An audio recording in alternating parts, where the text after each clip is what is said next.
Alright, and we're back with another fall-inspired video. This time we're making some seasonal fancy bread recipes because I got this beautiful rye bread. I probably should have gotten it cut at the bakery, but I didn't, and so now you'll see me here struggling to cut even pieces.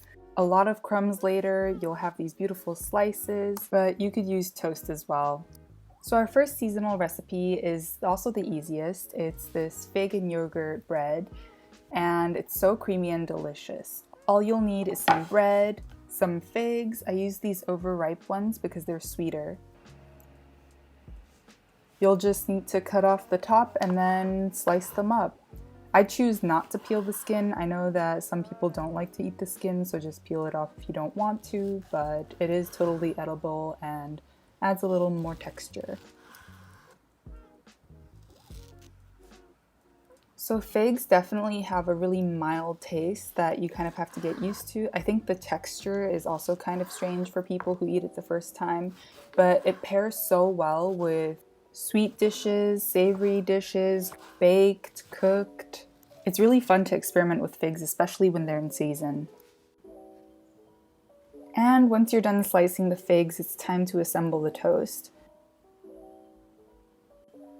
I'm using this high-protein, all-pro, unsweetened yogurt. I think it's meant to be a knockoff Greek yogurt or skyr yogurt. And I think you could actually use this for a lot of different things like sauces or to top toast, for example. But give it a good mix and start spreading it on your bread. Honestly, at this point, it's your choice if you want to toast it beforehand or not. It's all about texture and temperature, so you make the decision.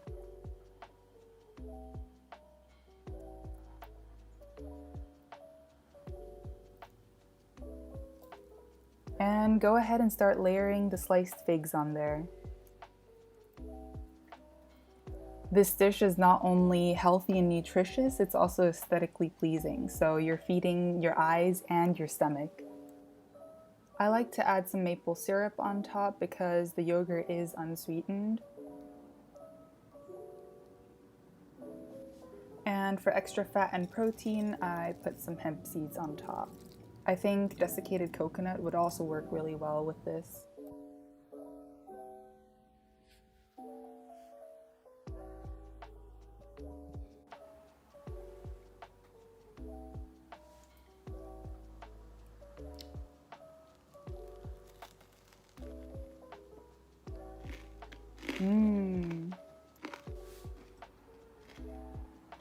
I'm happy with that.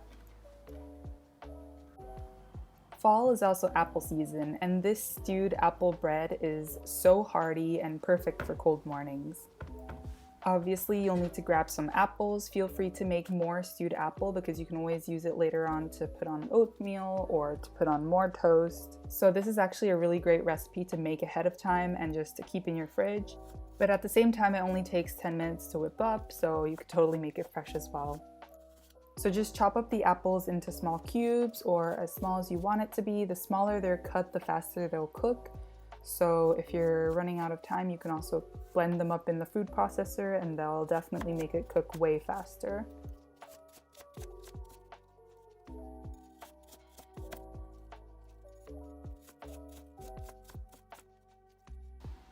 Put all of those chopped apples into a pot.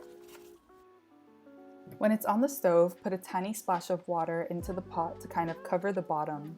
I put a lot of cinnamon into these apples, and at this point you could also put maple syrup or sugar to kind of sweeten the apples if you don't think they're sweet enough. For me, this was the perfect sweetness, and so you can just leave it like it is as well. I like adding a knob of butter because I think it cuts down on the acidity and also adds extra flavor. While you're letting that stew away, you can prepare your bread. Here I have some homemade peanut butter. The only ingredients in it are peanuts and salt, and it's so creamy, so delicious. Feel free to use any nut butter you want, or you could also put yogurt on. I think that would taste really good as well.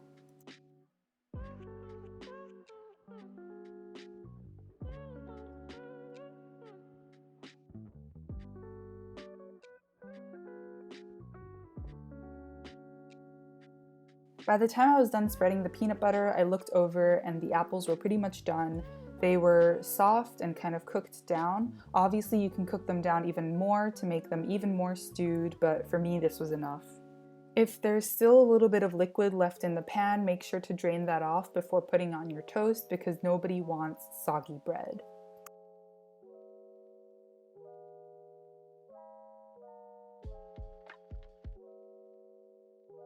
Feel free to top with more cinnamon, chia seeds, hemp seeds, desiccated coconut. All of this pairs well.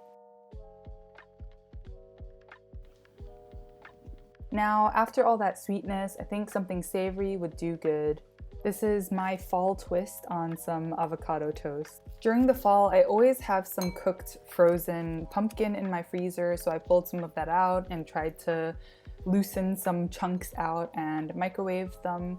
And while they were microwaving, I chopped up an avocado.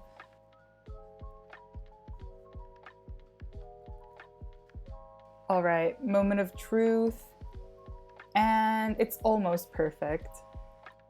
I didn't want to mash up the avocado because I'll be mashing up the pumpkin later on and that's just too much mash for me. So I ended up peeling the skin so that I could slice it.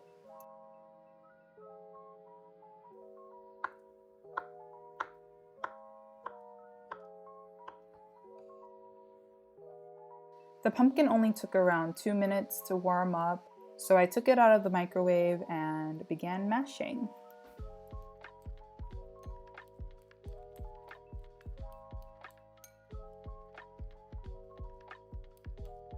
I threw in some garlic powder and some Italian herbs for seasoning.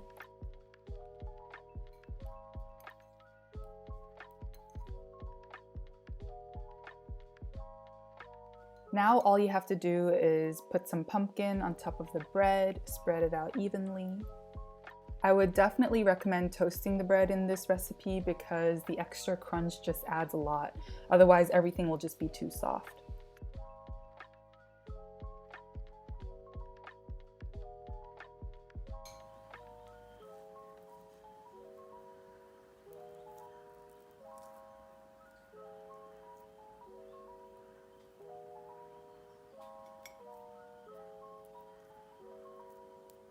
I topped it with lots of chili salt for that extra kick.